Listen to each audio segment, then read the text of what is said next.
Ден 5 от пътуването ни в Португалия. Сутринта станахме, закусихме и се придвижихме от Северна Португалия, от Порто до Лисабон и решихме да посетиме океанариума в Португалия. И да, проверих, има такава дума. Още с влизането виждаме ето тези симпатични акулки. Само забележете малките как следват майка си.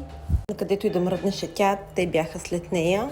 Това, което на мен ми хареса е не, че просто ви показват едни видове риби и красиви корали, а имат социална кауза за защита и изчистване на океанските води.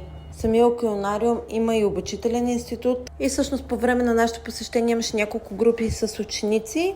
Това супер много ме впечатли. Има различни зали, които показват различните части на океана и обитателите на тези части. Ето тук, например, сме в тропическата зала и това беше момента, в който осъзнах, че аз съм родена в грешните ширини. Просто мога цял живот да си откарам в такъв климат.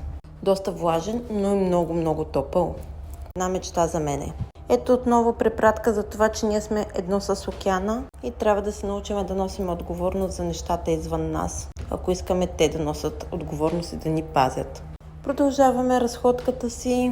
Има много цветни корали, много видове риби. Има цяла част за децата, в която отново е засегната социалната кауза и разделното събиране на боклука, пазене на водите. Това е нещо, което всеки от нас си мисли, че знае, но малко от нас реално практикуват. Тук е моят апел: хора, бъдете отговорни към околната среда и си изхвърляйте боклуците в кошчетата. Детската част беше доста интересна, няколко дечица си играха, имаше и филмче, което им показваше нагледно какво се случва, когато ние не изхвърляме боклуците си в коша за боклук, а на земята. Доста интересна част, бих казала, така че самото място е пригодено и за деца. Препоръчвам ви, ако имате път към Лисабон, да отидете и да го видите. Имайте предвид, че отнема поне 4-5 часа обиколката му.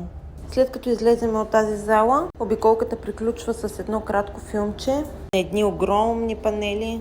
Отново с апела, че ние сме едно с природата и трябва да се научим да я пазим.